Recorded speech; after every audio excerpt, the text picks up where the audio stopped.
दोस्तों, Iran Israel conflict के बीच में जो भी इंडियंस वहां पर फंसे हुए हैं, चाहे ईरान हो चाहे इजराइल हो, क्योंकि दोनों एक दूसरे के ऊपर गजब की स्ट्राइक्स कर रहे हैं, तो ऐसे में इंडियन सिटीजन्स को वहां से निकालना एक प्राइम कंडीशन बन चुकी है इंडियन गवर्नमेंट के लिए। तो ऐसे में तेहरान, जो कि ईरान की कैपिटल है, वहां पर इजराइल की तरफ से बॉम्बिंग हुई है, वहां से सेफ इवैक्यूएशन के लिए बसेज लगा दी गई है। साथ ही साथ इजराइल पर भी पूरी नज़रें लगाई हुई है, क्योंकि वहां पर हमारे कई रिसर्चर्स और कई स्किल्ड इंफ्रास्ट्रक्चर डेवलपमेंट में काम करने वाले इंडिविजुअल्स वहाँ पे काम कर रहे हैं, और वो भी स्पेसिफिकली पिछले 1.5 साल में जो लोग ज़्यादातर गए हैं, अभी 25,000 से ज़्यादा लोग वहाँ पर अभी गए हैं, ठीक है, इसराइल में। तो ये जो कॉन्फ्लिक्ट है, ये हमारे लिए भी देखो सीधा एक अपने आप में चैलेंज क्रिएट कर रहा है। और इसमें ज़्यादा तो क्या हो रहा है, एरियल स्ट्राइक्स कर रहे हैं ये दोनों कंट्रीज एक दूसरे पे, है ना। तो ऐसे में ईरान से तो देखो निकलने का रास्ता यूँ है कि आप अर्मेनिया आ जाइए, इराक आ जाइए, या इधर से आप देख सकते हैं कि ईरान से कैसे भी करके आप निकल जाइए। अब वैसे तो ईरान की बॉर्डर शेयर होती है तुर्की के साथ में भी, अजरबैजान के साथ में भी, पर ऑपरेशन सिंदूर के दौरान इन दोनों कंट्रीज़ के साथ में हमारे रिलेशन बिल्कुल ठीक नहीं रहे, क्योंकि इन्होंने पाकिस्तान का साइड लिया था।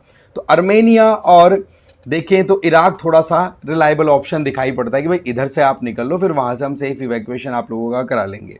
इसके अलावा यहाँ पर आप देखिए जो स्ट्रेट ऑफ हॉर्मज है उसके साउथ की तरफ आप नोटिस करेंगे तो यहाँ पर आपको ओमान और यूएई दिखाई पड़ेगा। तो वहाँ पर भी इंडिया लगातार एंगेज कर रहा है कि भाई आप लोग इधर भी आ सकते हैं स्ट्रेट ऑफ हॉर्मज को क्रॉस करके, और वहाँ से भी हम निकालने की पूरी कोशिश कर रहे हैं। तो अभी देखी जाए ना तो ईरान में तो ज़्यादातर स्टूडेंट्स फंसे हुए हैं जो कि वहाँ पर मेडिकल या और कोई से एजुकेशन लेने के लिए गए हुए हैं। वहीं दूसरी तरफ इजराइल की तरफ नज़र डालें तो हमारे यहाँ पर रिसर्च स्कॉलर्स यहाँ पर काम कर रहे हैं, और बहुत सारे स्किल्ड वर्कर्स भी वहाँ पर अभी काम कर रहे हैं। तो ऐसे में दोनों लोकेशंस पे टेंशन क्रिएट होना, ये हमारे लिए भी चैलेंजेस क्रिएट हो रहे हैं। हाँ, इंडियन एम्बेसी लगातार अपने एफर्ट्स लगातार कर रही है, ये एक अपने आप में इंपॉर्टेंट चीज़ है। तो ये एक अपडेट था, और डेट आपको पता ही है, आज की 17 जून हो चुकी है। बाकी आगे बढ़े उससे पहले आप लोगों के लिए बहुत ही इंपॉर्टेंट अनाउंसमेंट भी है। देखो, यूपीएससी फाउंडेशन कोर्सेज को लेकर के प्रतिज्ञा दिवस के जो ऑफर्स है ना, उनको एक्सटेंशन दिया गया है, और उस एक्सटेंशन के लिए आपको सिंपल करना है कि जब आप किसी भी कोर्स के लिए सब्सक्राइब करें तो उसमें आपको क्या करना पड़ेगा, आपको वहां पर जस्ट टाइप कर देना है कूपन कोड PD1000। इसमें क्या होगा कि जो भी मैं कोर्सेज आपको अभी बताने वाला हूं उनमें आपको फ्लैट 1000 का डिस्काउंट मिल जाएगा। जैसे कि प्रहार इंग्लिश और हिंदी में चल रहा है, टाइटन इंग्लिश में चल रहा है, तो इसमें 1 ईयर जो टारगेट है आपका 2026 के टारगेट के अकॉर्डिंग ये कोर्स है, तो आपको यहां पर सीधा बेनिफिट मिल जाएगा। 2 साल का प्लान लेकर के तैयारी कर रहे हो 2027 के लिए, तो संकल्प है आपका और पिनेकल है, वहां पर आप अप्लाई कर सकते हो। 3 साल के लिए अगर आप कॉलेज गोइंग हैं अभी, तो प्रारंभ आपके लिए अवेलेबल है। तो ये कोर्सेज जो हैं वो मोरलेस अफोर्डेबल बनाने के लिए, क्योंकि बहुत सारी रिक्वेस्ट आई थी, तो ऐसे में फिर ये डिसीजन ले लिया गया, और ये PD1000 का जो कोड है ये रेडी किया गया है। अब देखो, बात ऐसी है, फर्स्ट आर्टिकल की अगर हम बात करें तो वो है forest right act FRA cells से रिलेटेड। इसका मतलब ये कि ऐसे ऑफिसेज खोले जा रहे हैं जहां पर फॉरेस्ट राइट एक्ट से रिलेटेड जो भी प्रोविजंस है उनको ग्राउंड लेवल पे इंप्लीमेंट किया जा सके। ये जो इम्प्लीमेंटेशन होगा ये होगा धरती आबा जनजातीय ग्राम उत्कर्ष अभियान दज गुआ के अंडर में, जो कि यूनियन मिनिस्ट्री ऑफ ट्राइबल के अंडर में चलेगा। ठीक है, अभी तक देखें तो लगभग 324 डिस्ट्रिक्ट लेवल FRA सेल्स खोली जा चुके हैं अक्रॉस 18 स्टेट्स यूटीज। और मेन टारगेट क्या है कि जो लोकल्स हैं जिनको पता ही नहीं है कि भाई हम जंगल में रह रहे हैं, तो हमारी भी सरकार ने कुछ अधिकार रिकॉग्नाइज कर रखे हैं, तो उन लोगों को उससे संबंधित अवेयरनेस देनी, और कोई भी अगर लीगल प्रॉब्लम आए तो उनकी हेल्प कर देनी, ये मेन टारगेट है इन सेल्स का। ठीक है, तो जो scheduled tribes and other traditional forest dwellers recognition of forest right act 2006 है, जिसको हम फॉरेस्ट राइट एक्ट भी बोलते हैं, उस एक्ट के तहत इनकी स्थापना की जा रही है। और इसमें मेन टारगेट मैंने बताया कि जंगल में रहने वाले लोग, कम्युनिटीज़, और हम जिनको शेड्यूल्ड ट्राइब के तौर पे भी रिकॉग्नाइज करके चलते हैं, उनको हेल्प देना, उनको सहायता देना। ठीक है ना। अब उसमें सहायता किसी भी तरीके की हो सकती है। इसमें क्या है कि जो स्टेट्स और यूटीज़ हैं उनके हाथ में ज़्यादा पावर्स हैं। ठीक है, अब सीधी बात है, लोकल इश्यूज़ हैं ये, तो ऐसे में स्टेट गवर्नमेंट और यूनियन टेरिटरी की जो सरकार एडमिनिस्ट्रेशन है वो अच्छे से इनकी प्रॉब्लम्स को देख सकते हैं। तो उसके हिसाब से FRA एक्ट्स की अगर बात करें, एक्ट की हम बात करें, तो मोरलेस स्टेट और यूटीज़ के अंडर में ऑपरेट होने वाला एक्ट है। अब FRA सेल्स की बात करें तो ये एक एडमिनिस्ट्रेटिव प्रशासनिक सहायता प्रोवाइड करने के लिए स्थापित किया हुआ मैकेनिज्म है, जिसको इम्प्लीमेंट किया जा रहा है धरती आबा जनजातीय ग्राम उत्कर्ष अभियान। धरती आबा का मतलब धरती का पिता।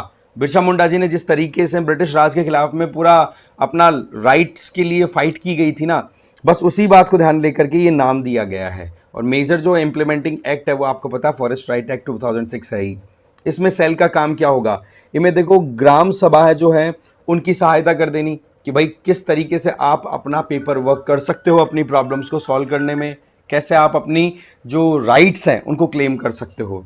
इसी तरीके से डेटा मैनेजमेंट करना, रिकॉर्ड्स को डिजिटाइज करना, प्रॉपर पोर्टल्स पे अपलोड करना, जिससे कि किसकी ज़मीन है, कौन इसका ऑनर है, कैसे ये ट्रांसफ़र हो रही है, किस तरीके से ये मैकेनिज्म काम करेगा।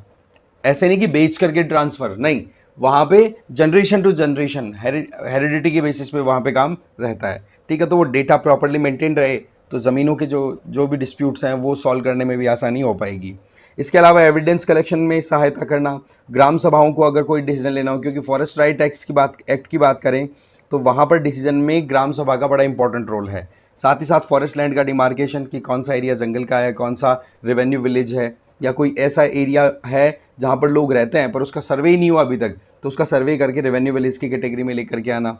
ठीक है, इसके अलावा जो कुछ भी डिसीजन या कोई भी बात अगर इन सेल्स के द्वारा होती है, ये असिस्टिंग सेल्स हो गए एक तरीके से, आप ग्रुप ऑफ इंडिविजुअल्स डिप्लॉय करोगे वहां पर एक्सपर्ट्स, तो वहां पर जो भी डिसीजन होगा ना वो बाइंडिंग नहीं है, वो एक सजेस्टिव मैनर में ही जाएगा, ये हमें ध्यान रख लेना है।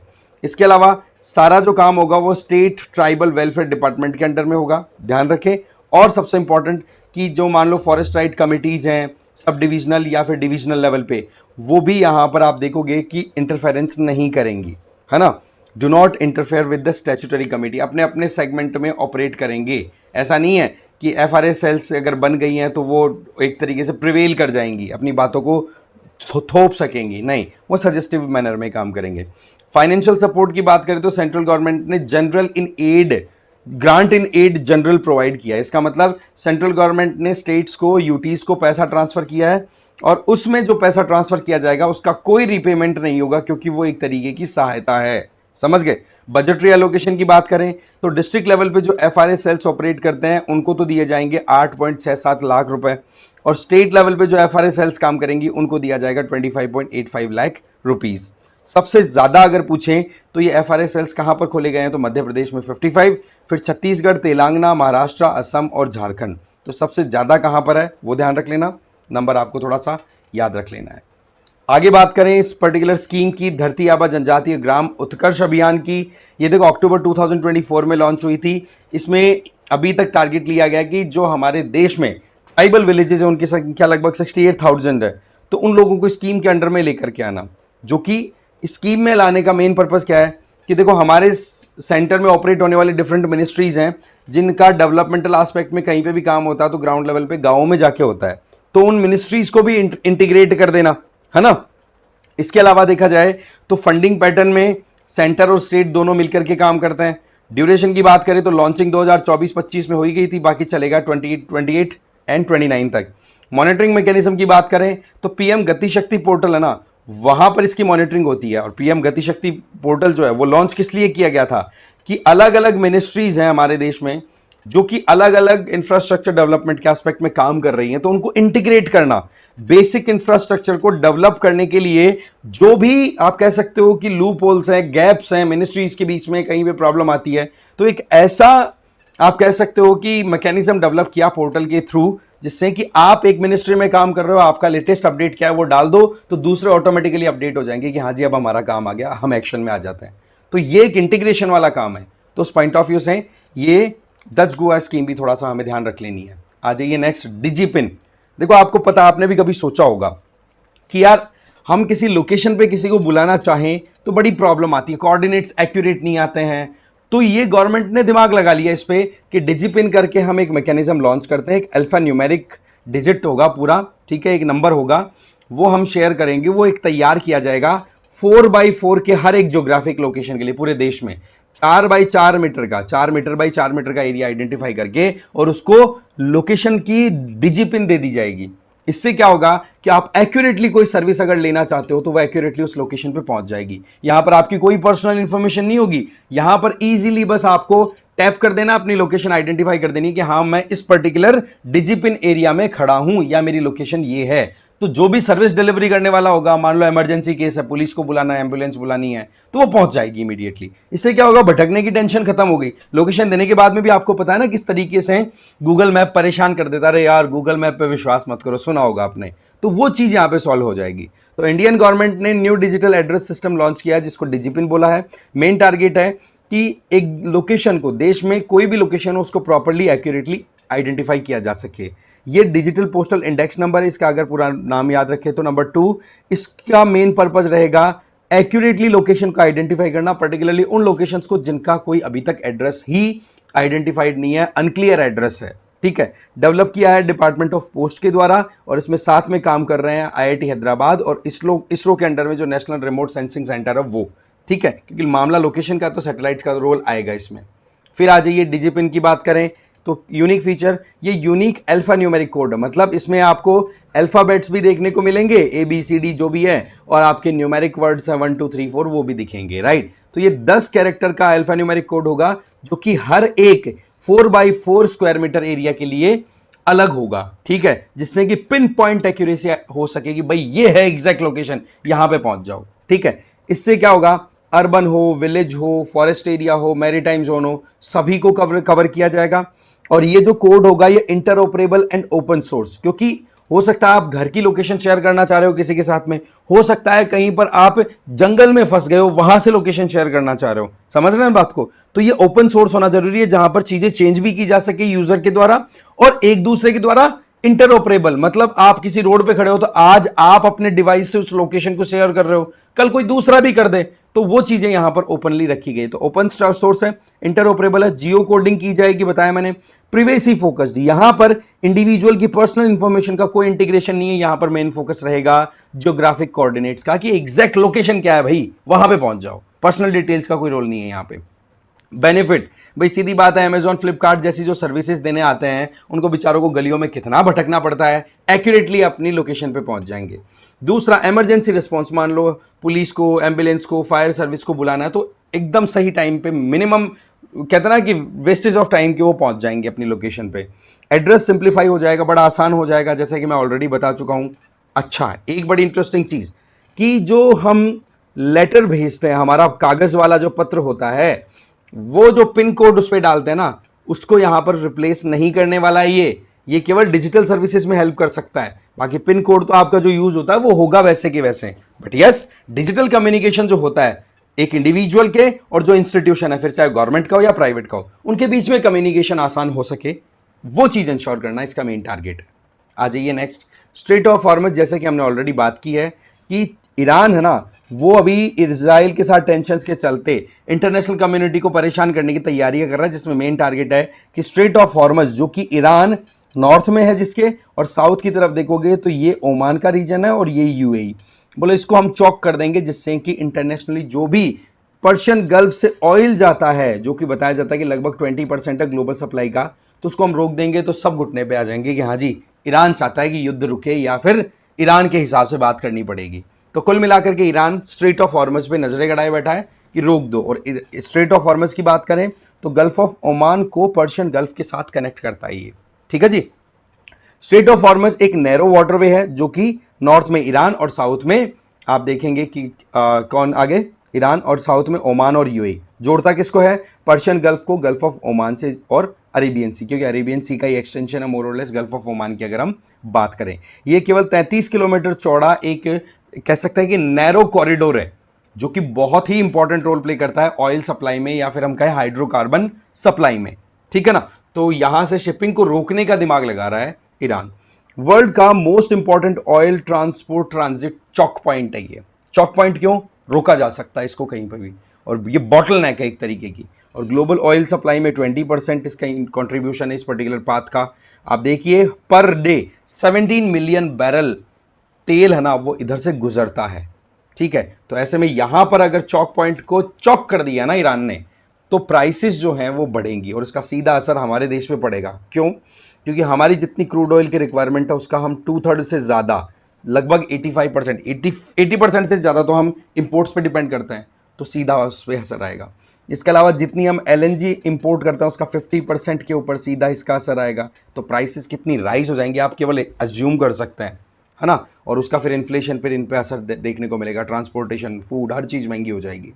करेंसी पे प्रेशर आएगा, क्योंकि अगर ये स्ट्रेट ऑफ हॉर्मज चौक होता है तो हमारे इंपोर्ट्स महंगे पड़ेंगे, राइट। सप्लाई कम हो जाएगी ऑटोमेटिकली क्रूड ऑयल की, और इंपोर्ट अगर महंगा हुआ तो हमें डॉलर्स ज्यादा पे करने पड़ेंगे, और हमारी इकोनॉमी से डॉलर्स का आउटफ्लो बढ़ जाएगा, तो ऑटोमेटिकली जो रुपी की क्वांटिटी है वो डॉलर के कंपैरिजन में बढ़ी हुई दिखाई पड़ेगी, और रुपी ऑटोमेटिकली एक तरीके से डेप्रिशिएट कर जाएगा, उसकी वैल्यू डाउन चली जाएगी, जो और ज्यादा प्रॉब्लम करेगी इंपोर्ट्स में। इसके अलावा सेक्टर पॉइंट ऑफ व्यू से एविएशन हो, लॉजिस्टिक, टायर, मैन्युफैक्चरिंग सेक्टर, हर एक सेक्टर में महंगाई की मार पड़ने का पूरा स्कोप हो जाता है। तो ऐसे में देखो ये अपने आप में बड़ी इंपॉर्टेंट चीज हो जाती है। फिर आ जाओ डीएनए आइडेंटिफिकेशन पे। देखो आपको पता है अभी रिसेंटली जिस तरीके से एक बहुत ही दुखद घटना हुई, अहमदाबाद में एयर इंडिया का एक प्लेन क्रैश कर गया। तो ऐसे में जो बॉडीज हैं, डेड बॉडीज हैं, उनको आइडेंटिफाई करना बड़ा मुश्किल हो रहा है, क्योंकि ब्लास्ट बहुत खतरनाक था। फ्यूल ऐसे कैसे भरा हुआ था भाई, 1 lakh litre aviation turbine fuel का ब्लास्ट करना। तो ऐसे में बॉडीज को आइडेंटिफाई करने के लिए डीएनए आइडेंटिफिकेशन पर रिलाई किया जा रहा है।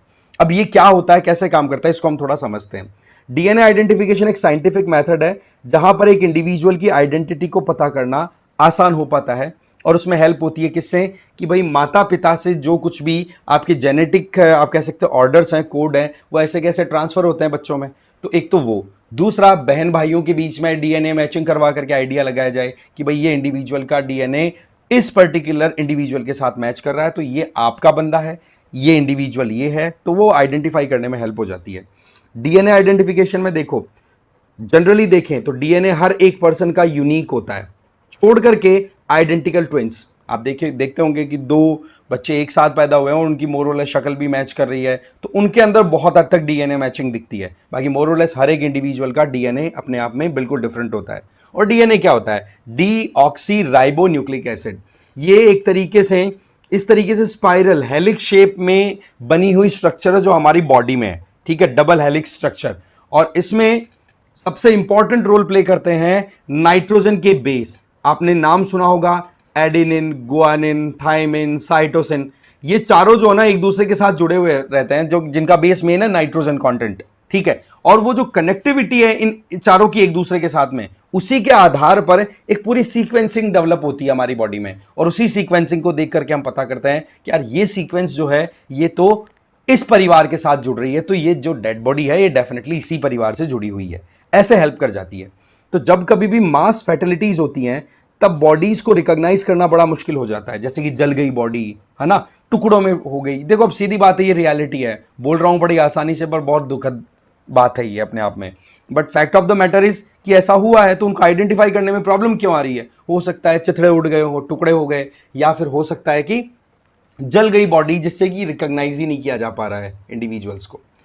आइडेंटिफिकेशन कहां कहां पर हेल्प कर देता है डीएनए वाला, देखो क्राइम प्रॉब्लम्स को सॉल्व करने में हेल्प करता है, आइडेंटिटीज को इंश्योर करने में, कोई एक्सीडेंट हो गया, कोई नेचुरल डिजास्टर होगी तो वहां पर इंडिविजुअल्स को आइडेंटिफाई करने में। मेडिकल रिसर्च में तो देखो काम आता ही है। मान लो कि कोई पैथ्रिक प्रॉब्लम चल रही है, जेनेटिक डिसऑर्डर चल रहा है, ठीक है, जैसे कि आप मस्कुलर डिस्ट्रॉफी का नाम आपने सुना होगा, कई ऐसे डिजीज हैं जो कि जेनेटिकली आगे से आगे कन्वे होती चली जाती हैं, तो उसको देखना। इसके अलावा इंसेस्ट्री और पैटर्निटी टेस्टिंग, भाई इंडिविजुअल्स के बीच में रिश्तेदारी, ये मेरा बेटा है कि नहीं, ये मेरी बेटी है कि नहीं, अभी देखते हैं, डीएनए टेस्ट हो जाएगा तो पता पड़ जाएगा, वो सारी चीजें आप देखते हैं, ठीक है। तो वो बायोलॉजिकल रिलेशनशिप को आइडेंटिफाई करने में भी हेल्प कर देता है। डीएनए सैंपलिंग और कलेक्शन और स्टोरेज की बात करें, देखो डीएनए जैसे ही बॉडी डेड होती है तो उसके बाद में डिके बड़ी जल्दी करता है, ब्रेक डाउन होना शुरू कर देता है। तो ऐसे में जल्दी से सैंपल कलेक्ट करना और उनको क्विकली स्टोर कर देना एक प्रॉपर एप्रोप्रिएट स्पेस में, ये जरूरी है। अदरवाइज फिर वो अगर ज्यादा डिग्रेड हो गया तो फिर आइडेंटिफाई करना बड़ा मुश्किल हो जाता है। बेस्ट स्टोरेज कंडीशन की बात करें तो ठंडी और सूखी जगह बहुत बेस्ट रहती है। जैसे कि अगर हम नॉर्मली देखें तो जो सॉफ्ट टिश्यूज है ना हमारी बॉडी के, जैसे स्किन हो गई, कोई मसल हो गई, यहां पर तो डीएनए बड़ी जल्दी डिग्रेड करता है। बट वहीं पर बोन, टीथ, बाल हो गए हमारे, उनकी जो डीएनए है ना वो मोरलेस इंटैक्ट रहती है, थोड़ा सा वो अपनी लाइफ को कैरी कर लेता है। और सैंपल को कहां पर रखना ज्यादा ठीक है, टेम्परेचर अगर -20 डिग्री सेंटीग्रेड हो, और एथेनॉल के एनवायरमेंट में जहां पर 95% एथेनॉल हो वहां पर भी स्टोर किया जा सकता है। तो कहने का मतलब कलेक्ट करो, स्टोर करो, फिर बाद में उसकी टेस्टिंग होती रहेगी। अब डीएनए की जो मैचिंग करते हैं वो कैसे, क्या है, उस पर कैसे हम रिलाई कर सकते हैं। देखो जब विक्टिम को आइडेंटिफाई कर लिया, जो भी डेड बॉडी है उसको आइडेंटिफाई कर लिया, उसका डीएनए हमने कलेक्ट कर लिया, तो वहां पर पिता और उस इंडिविजुअल के बच्चों के साथ में उसका डीएनए लगभग लगभग 50% तक पिता माता पिता और बच्चों के साथ में 50% तक डीएनए मैच करता हुआ दिखेगा। वहीं पर भाई बहन के साथ में ग्रैंड पेरेंट्स और अंकल आंट्स, इनका भी जो डीएनए अगर ले लिया जाए ना, तो उससे भी आपका मोर और लेस एक रेफरेंस मिल जाता है कि यार ये सीक्वेंस तो इस पर्टिकुलर फैमिली से बिलोंग करता है, तो मैचिंग करने में आसानी हो जाती है। मेथड्स क्या यूज होते हैं? देखो, डीएनए एक बार कलेक्ट कर लिया सैंपल को, तो उसके फिर साइंटिफिक यूसेज हो सकते हैं, जैसे कि हमने देखा रिसर्च भी हो सकती है, तो आइडेंटिफिकेशन पॉइंट ऑफ व्यू से भी काम किया जा सकता है। पर उसमें मेथड कैसे काम करते हैं? तो देखो, एक तो मेथड होता है यहां पर short tandem repeat, STR analysis. इसमें क्या होता है, डीएनए का एक पोर्शन ले लिया, जैसे मैंने बताया कि एक लंबी ये डबल हेलिक्स स्ट्रक्चर होती है बहुत लंबी, तो उसमें से एक छोटा सा पार्ट निकाल लेंगे, फिर उसकी रिपीटेशन करेंगे, उसी का रेप्लीकेशन कर देंगे, कॉपी तैयार कर लेंगे, फिर उसका यूज किया जाएगा आइडेंटिफिकेशन में कि हाँ भाई ये रेप्लिकेशन किस पर्टिकुलर फैमिली के साथ में मैच कर रही है, किस फैमिली या किस इंडिविजुअल जो जिंदा है उसके साथ में मैच कर रहा है डीएनए, तो आइडेंटिफिकेशन हो जाएगा कि भाई ये तो इस परिवार का बंदा हो गया, राइट। इंश्योर ये करना हमें कि इसमें ये होता है कि न्यूक्लियर डीएनए जो होता है ना, हमारी सेल के अंदर केंद्रक होता है जिसको हम न्यूक्लियस बोलते हैं, उसमें जो डीएनए प्रेजेंट होता है उसकी टेस्टिंग यहां पर मेजरली की जाती है। बस ये ध्यान रखना है कि डीएनए डिग्रेडेड ना हो। इसके अलावा माइटोकॉन्ड्रियल डीएनए एनालिसिस, जब मान लो कि सेल जो थी वो मस्क्यूलर सेल थी, उसमें जो न्यूक्लियस में जो डीएनए था वो मोर और लेस डिक्लाइन कर गया, है ना, डिग्रेड कर गया, तो आप माइटोकॉन्ड्रिया जो होता है, जो हमारी सेल का पावर हाउस भी कहलाता है, उसका जो डीएनए होता है फिर उसका एनालिसिस किया जाता है, ठीक है। तो आईडी ये तब होता है जब न्यूक्लियर डीएनए डिग्रेड हो गया या कहते हैं ना कि अवेलेबल ही नहीं है, तो फिर माइटोकॉन्ड्रियल डीएनए एनालिसिस पे जाया जाता है। उसमें भी क्या होता है कि सेल की जो बहुत सारी डीएनए कॉपीज हैं वो मोर और लेस मैच सी करती हैं, तो उसका भी यूज किया जा सकता है। तो माइटोकॉन्ड्रियल डीएनए एनालिसिस थोड़ा सा कॉम्प्लेक्स है, थोड़ा महंगा भी पड़ता है कंपैरेटिवली, बट यस, जब ऑप्शन ही नहीं है तो इस पे जाया जाता है। एक है क्रोमोसोम एनालिसिस। आपको पता है एक्स और वाई दो क्रोमोसोम्स होते हैं जो सेक्स डिफाइन करने में भी इंपॉर्टेंट रोल प्ले करते हैं, राइट। तो ऐसे में जो ये जो एसटीआर मेथड था, कौन सा था? Short tandem repeat. इस मेथड को आप वाई क्रोमोसोम को आइडेंटिफाई करने में भी यूज कर लेते हैं। वाई क्रोमोसोम का मतलब क्या हो गया? पिता का पुत्र से क्या रिश्ता है, क्योंकि वाई क्रोमोसोम से मेल जो है उनका रिप्रोडक्शन हुआ, राइट, मेल्स का प्रोडक्शन हुआ। तो ऐसे में मेल विक्टिम्स को आइडेंटिफाई करने में वाई क्रोमोसोम वाला जो डीएनए टेस्ट है वो कर लिया जाता है। इसमें काम क्या होता है कि वाई क्रोमोसोम जो है पिता से बेटे के अंदर गए हैं, तो सिंपल को सीधा यूज किया जा सकता है पैटर्नल लाइन के अंदर, जैसे कि पिता से फादर से सन के अंदर गया, तो सन एक भी हो सकता है, दो भी हो सकते हैं, तो उससे भी फिर वहां पर चेक किया जा सकता है, कजन से भी मैच करा जाए कि भाई दादाजी है, दादाजी से पिताजी में गया, पिताजी से और चाचा जी में भी गया, और उसके साथ साथ में पैरेलली जो फिर बाद में थर्ड जनरेशन के इंडिविजुअल्स हैं उनके भी अंदर भी गया, तो ऐसे में उनका फिर मैच करा करके आइडेंटिटी डिफाइन की जा सकती है। तो डीएनए के डिफरेंट मेथड्स हो गए। इसके अलावा एक मेथड आपका हो गया single nucleotide polymorphism, S&P analysis. इसकी बात करें तो ये डीएनए के जो डिफरेंट लेटर्स है, मैंने बताया डीएनए में जो नाइट्रोजन बेस है, एसिटिन, cytosine, adenine, cytosine, guanine, thymine, तो इनकी कॉम्बिनेशंस को भी आइडेंटिफाई करके और इंडिविजुअल का पता किया जा सकता है। तो ये कुछ मेथड्स है जिनका यूज यहां पर होता है। इसके अलावा यूज कब होता है, ये जो पर्टिकुलर हम सीक्वेंसिंग वाले की बात कर रहे हैं, तो ये देखो जब डीएनए बहुत ज्यादा डिग्रेड हो जाए उस टाइम पे इस पर रिलाई किया जाता है। और कैसे ये काम करेगा, ये देखो यूनिकनेस होती है। अगेन मैं बता दूं कि वो रिपीटेशन जो है कॉम्बिनेशन की इन चारों नाइट्रोजन बेसिस की, तो वो जो है वो हर एक इंडिविजुअल के लिए यूनिक होती है, तो वो फिर बाद में आइडेंटिफाई करने में बड़ा आसान होता है। कैसे कि आप जिस इंडिविजुअल की डेथ हो गई उसने कभी टूथब्रश, हेयर ब्रश कहीं यूज किया हो, तो वहां से उसके बाल या फिर दांतों का जो बचा हुआ पोर्शन हो उसको वहां से पिक किया जाता है, और जो डेड बॉडी है उसके साथ में फिर मैच किया जाता है। अगर सीक्वेंस मैच कर गया तो डेफिनेटली फिर वो इंडिविजुअल आइडेंटिफाई हो जाता है। चैलेंज क्या आते हैं? देखो सबसे इंपॉर्टेंट चैलेंज तो है डीएनए कलेक्शन। जल्दी से डीएनए कलेक्ट नहीं हुआ ना, तो आग, पानी और केमिकल की वजह से डीएनए बहुत जल्दी से खत्म हो जाता है, तो वो फिर आइडेंटिफिकेशन में और ज्यादा प्रॉब्लम हो जाती है।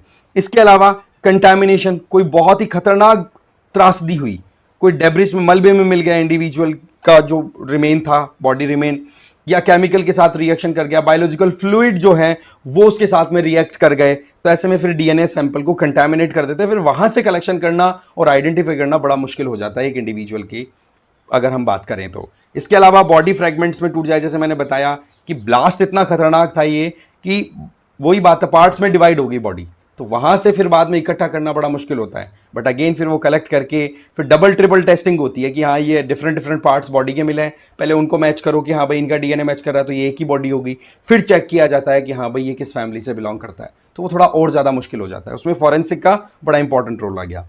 फिर डीएनए टेक्नोलॉजी से रिलेटेड हमारे यहाँ पर एक्ट है 2019 का, याद रख लेना, use and application act 2019। Lok Sabha में हमारे minister for science and technology ने इनको इंट्रोड्यूस किया था लोकसभा में, ठीक है। इसमें डीएनए बेस्ड फॉरेंसिक टेक्नोलॉजी को रेगुलेट करने से संबंधित, भाई सीधी बात है, क्राइम कोर इनको आपको सॉल्व करना है तो डेफिनेटली आपको इन चीज़ों को रेगुलेट करना भी जरूरी है। इसमें क्रिमिनल इन्वेस्टिगेशन हो, कोई पर्सन मिसिंग है तो उसको आइडेंटिफाई करना है, डिजास्टर विक्टिम है जैसे कि ये डिजास्टर ही था अपने आप में, तो वहां पर आइडेंटिफाई करना इंडिविजुअल्स को। प्रोविजंस की बात करें तो इसके अंदर एक डीएनए रेगुलेटरी बोर्ड स्थापित करने की बात की गई, जो कि डीएनए टेस्टिंग को प्रॉपर्ली मॉनिटर कर सके और टाइम टू टाइम मैनेजमेंट भी उसका हो सके। इसके अलावा national and regional DNA data bank भी बनाए गए हैं। इससे क्या हो जाए कि क्राइम साइड पे कोई भी इशू हो रहा हो, क्रिमिनल्स को आइडेंटिफाई करना और इंडिविजुअल्स की इंफॉर्मेशन स्टोर रहे, तो फिर वो उस पर रिसर्च होकर के जेनेटिक डिसऑर्डर्स का उनका आइडिया लगा करके उन पर काम भी किया जा सकता है। तो ये डीएनए आइडेंटिफिकेशन से रिलेटेड हमारे लॉ है, भूल मत जाना, क्योंकि ऐसे क्वेश्चन पूछ लेती है यूपीएससी कि भाई डीएनए रेगुलेशन से रिलेटेड हमारे यहाँ पर तो कोई एक्ट ही नहीं है, तो ध्यान रखना एक्ट है। बाकी आपके सामने रिवीजन का है। फॉरेस्ट राइट एक्ट सेल कहां पर सबसे ज्यादा, असम में थे क्या? नहीं ना, मध्य प्रदेश में। डीजीपिन की बात करें तो डिपार्टमेंट ऑफ पोस्ट ने तैयार की, बिल्कुल। स्ट्रेट ऑफ हॉर्मज की बात करें, रेड सी इधर नहीं। माइट्रोकॉन्ड्रिया को सेल का पावर हाउस बोलते हैं, बिल्कुल सही। बाकी देखो इसकी पीडीएफ आपको चाहिए ना, तो इस क्यूआर कोड को स्कैन कर लो, इस PWOnlyIAS ऑफिशियल चैनल पे आपको इसकी पीडीएफ मिल जाएगी जिससे मैंने आपको पढ़ाया है। बाकी इस वीडियो में इतना ही था, थैंक यू वेरी मच।